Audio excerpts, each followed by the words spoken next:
Billionaire, ये word सुनकर हमारे माइंड में क्या आता है? एक अमीर इंसान जिसके पास नेम, फेम, शोहरत और एक्सपेंसिव शेयर्स होते हैं, जिसकी स्क्रीन पर तो काफी क्लीन पर्सनैलिटी दिखती है, लेकिन बैक स्टेज इनकी लाइफ डार्कनेस और टॉक्सिक सिचुएशन से भरी होती है, जो तुम्हें नहीं पता चलेगी, क्योंकि ये सब चीजें इतनी क्रिएटिवली एंड स्मार्टली एग्जीक्यूट की जाती हैं, जिसे कोई न्यूज चैनल्स, कोई जर्नलिस्ट, ना ही कोई प्रेस कॉन्फ्रेंस वालों की इस चीज को दुनिया के सामने लाने की हिम्मत होती है। बट एक बार जब किसी सीसीटीवी में, जब किसी इतने बड़े शो के बैक स्टेज में सारे एम्प्लॉइज और स्टाफ्स अपना काम कर रहे थे, तब उनका ही बॉस कुछ ऐसे स्कैंडल को सपोर्ट करता हुआ पकड़ा जाए जिसे किसी को उम्मीद तक ना हो, या फिर दुनिया के सबसे बड़े पॉप आर्टिस्ट जिसके पास सब चीज था, लेकिन फिर भी क्यों दुनिया के सबसे बड़े पॉप स्टार की इमेज पर इतने भद्दे एलिगेशंस लगे। तो आज इस वीडियो में इन सारे क्वेश्चंस और आपके फेवरेट बिलियनर्स के उस साइड को एक्सपोज करने वाला हूँ जिसे आप आज तक अनजान हो। WWE वर्ल्ड रेसलिंग एंटरटेनमेंट, एक ऐसा शो जिसमें रेसलर्स और फाइटर्स फाइट करते हैं हमें एंटरटेन करने के लिए, और ये वही शो है जिसने हमें द रॉक, रोमन रेंस जैसे बड़े बड़े कलाकार दिए हैं। लेकिन ये जानकर आपको हैरानी होगी, स्क्रीन पर जो शो हमें दिखाया जा रहा था वो तो कुछ भी नहीं जो बैक स्टेज में चल रहा था, एंड उसको सपोर्ट और रन करने वाले और कोई नहीं, हमारे CEO and founder of WWE wins McMahon थे। वही जिस पर नेटफ्लिक्स ने एक डॉक्यूमेंट्री बनाई है। उस डॉक्यूमेंट्री में नेटफ्लिक्स ने उनके बारे में कुछ बताया हो या ना हो, लेकिन मैं आपको उनके बारे में सब कुछ बताने वाला हूँ। ऑन स्क्रीन तो वो बहुत ही क्रिएटिवली शो रन कर रहे थे, लेकिन बैक स्टेज में वो कोई सेक्स स्कैंडल रन कर रहे होंगे, ये कोई सोच भी नहीं सकता था। ये बात तब सामने आई जब 25 जनवरी 2024 को WWE के एक एम्प्लॉय डैनियल ग्रैंड ने विंस मैकमैहन और WWE के एक फेमस रेसलर जॉन लॉरिनाइटिस के खिलाफ एक लॉ सूट फाइल की, ये एलिगेशंस लगाते हुए कि they have sexually assaulted her. But in सब की शुरुआत कैसे हुई? बात है 2019 की, जब डैनियल ग्रैंड के पेरेंट्स की डेथ के बाद WWE की तरफ से उन्हें एक जॉब ऑफर होती है। उनसे वादे किए जाते कि उन्हें एक नई और अमेजिंग लाइफ मिलेगी, और उनसे एक कॉन्ट्रैक्ट साइन करवा लिया जाता है। बट ड्यूरिंग हर एम्प्लॉयमेंट विंस कुछ लोगों को जमा करता है, स्पेशली जॉन लॉरिनाइटिस को, उनके साथ गलत रिलेशन बनाने के लिए। स्टार्टिंग से ही जॉन और विंस इस चीज को सपोर्ट करते आए हैं। 2020 में विंस ने एक बार ग्रैंट को थ्रीसम करने के लिए भी कहा, इवन दो वो नहीं चाहती थी, और ये सिलसिला ऐसे ही कई सालों तक चलता रहा। बस इतना ही नहीं, ग्रैंट के एम्प्लॉयमेंट के दौरान विंस ने ग्रैंट के प्राइवेट फोटो शेयर किए थे एक वर्ल्ड फेमस एथलीट के साथ जिसका नाम ब्रॉक लेसनर है, और विंस ने उसे WWE के साथ एक न्यू कॉन्ट्रैक्ट साइन करने को कहा, और उसे ये भी ऑफर किया कि वो जो चाहे वो ग्रैंट के साथ कर सकता है। और ठीक वैसा हुआ जैसा विंस ने सोचा था, ब्रॉक ने डील साइन कर दी। 2022 में WWE के डायरेक्टर ने जब इन्वेस्टिगेशन की तो पता चला कि विंस ने $12 मिलियन पे किए हैं 4 वीमेन को, जिसमें से 2 ने उस पर सेक्सुअल मिसकंडक्ट के एलिगेशंस लगाए थे। एक आर्टिकल में ये भी बताया गया है कि ये पहली बार नहीं था जब विंस ने कुछ ऐसा किया।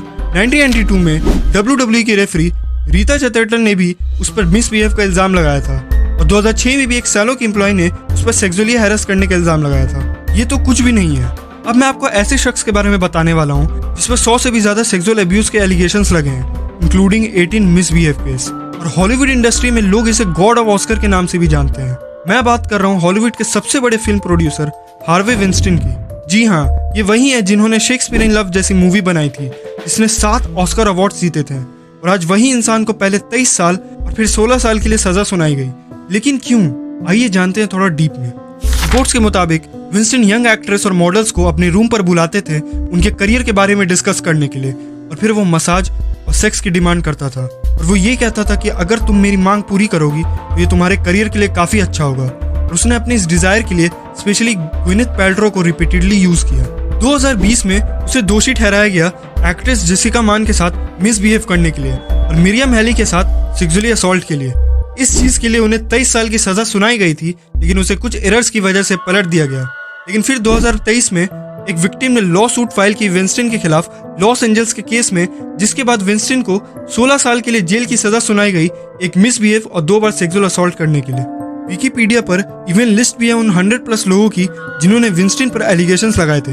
मैं उनमें से आपको कुछ लोगों के नाम बता दूं, जैसे एशले जुड ने यह कहा कि विंस्टन ने उनके ऊपर गलत इल्जाम लगाया जब उन्होंने विंस्टन के साथ गलत रिलेशन बनाने से मना कर दिया, और लॉर्ड ऑफ रिंग्स जिससे उन्हें हाथ धोना पड़ा, और इस चीज की वजह से उनके करियर पर भी बहुत बुरा असर पड़ा था। शेक्सपियर इन लव की एक्ट्रेस ग्विनेथ पैल्ट्रो ने भी उन पर इल्जाम लगाया था। एंजेलिना जोली ने भी कहा कि विंस्टन ने उनके साथ भी होटल रूम पर बुलाकर गलत किया है। कारा डेलेविन, जिन्होंने सुसाइड स्क्वाड देखी है, वो इन्हें अच्छे से जानते होंगे, उन्होंने भी विंस्टन पर थ्रीसम करने के लिए फोर्स करने का इल्जाम लगाया है। आपको जानकर हैरानी होगी कि हमारी वन ऑफ द फेवरेट और most famous Bollywood actress Aishwarya Rai ने भी इस पर अपने कंसर्न शो किए थे, और उस टाइम पर विंस्टन के इस चीज की वजह से एक मी टू मूवमेंट भी चला था। तो उन्होंने उसे भी सपोर्ट किया था। ये तो सारी एक्सट्रीमली सीरियस और सेंसिटिव टॉपिक पर बात हो गई। अब मूव करते हैं कुछ लाइट टॉपिक्स की तरफ। अब जब सारे बिलियनियर्स कुछ ना कुछ कर ही रहते हैं तो हमारे फेवरेट बिलियनियर्स, जिसे आज पूरी दुनिया जानती है, जो बहुत सारे लोगों के आइडल भी हैं, वो क्यों पीछे रहते हैं? तो ये क्लिप है इलॉन मस्क की, जब वो एम्बर हर्ड के साथ लिफ्ट में मेकआउट करते हुए पकड़े जाते हैं। अब तक हमने wrestle industry and movies industry के बारे में बात की है, तो म्यूजिक इंडस्ट्री भले इसमें पीछे कैसे रहती है? तो अब हम बात करने वाले अब तक के सबसे बड़े पॉप स्टार जिसकी सारी दुनिया दीवानी थी। यस, माइकल जैक्सन के बारे में। ये बात है 1993 की, जब ब्रेड बैंक्स ने एमजे पर चाइल्ड अब्यूज के एलिगेशंस लगाए, जिसकी वजह से एमजे को अरेस्ट भी किया गया और उनसे कई बार इंटरव्यूज में पूछा भी गया कि क्या आपने सच में ऐसा किया है, तो वो साफ मना कर देते थे। काफी इन्वेस्टिगेशन होने के बाद में कोर्ट ने उन्हें नॉन गिल्टी साबित कर दिया। अब उन्होंने ऐसा किया था या नहीं ये कोई नहीं जानता है, लेकिन सब लोग ये जरूर जानते हैं कि सोनी जो इतना बड़ा ब्रांड है जिसका सिर्फ नाम ही काफी है, और अगर आप स्पाइडरमैन के फैन हो तो ये भी जानते होंगे कि अभी रिसेंटली रिलीज हुई स्पाइडरमैन नो वे होम ने $2 बिलियन से भी ज्यादा की अर्निंग की। तो उसके सीईओ पर एमजे ने एक बहुत बड़ा एलिगेशंस लगाया था। क्या आप जानते हैं? अगर नहीं मैं बताता हूँ। एमजे और सोनी ने काफी वक्त तक एक साथ काम किया है। एमजे के सारे गाने सोनी ही प्रोड्यूस करता था, लेकिन सडनली सोनी और एमजे के बीच लड़ाई शुरू हो गई। सोनी उनके सॉन्ग्स में इंटरफेयर करता था, वो एमजे को गाना बनाने के लिए भी बहुत लो बजट प्रोवाइड करता था। इतना ही नहीं, सोनी एमजे के एक एल्बम इनविंसिबल के song you are not alone को भी प्रमोट नहीं कर रहा था। फिर एक दिन एमजे ने आकर ये अनाउंसमेंट की। Several $billion for Sony. Several billion. They really thought that my mind is always on music and dancing and it usually is, but they never thought that this performer myself would outthink them. Yeah! So I'm leaving Sony a free agent, owning half of Sony. He left Sony for that, but bought half of Sony as well. बात सिर्फ यही खत्म नहीं हो गई थी। MJ ने publicly Soni के सीईओ टॉमी मोटोला के बारे में भी कुछ ऐसा कहा जो हम एक्सपेक्ट नहीं कर सकते थे। And Tommy Mottola is a devil. I'm not supposed to say what I'm gonna say right now, but I have to let you in on a secret.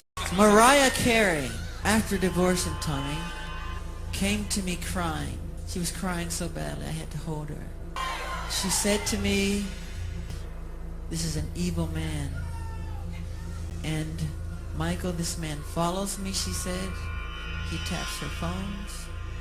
We have to continue our drive until he's terminated." So as MJ said, Tommy की ex-wife Mariah Carey came to him crying and said Tommy used to follow her and taps her phone as well. Mariah Carey ने ये चीज MJ को बताई और फिर MJ ने ये सच पूरी दुनिया को बताया। बट एमजे ने सिर्फ इतना ही नहीं कहा था, एमजे ने ये भी कहा था कि Tommy Mottola is a resist.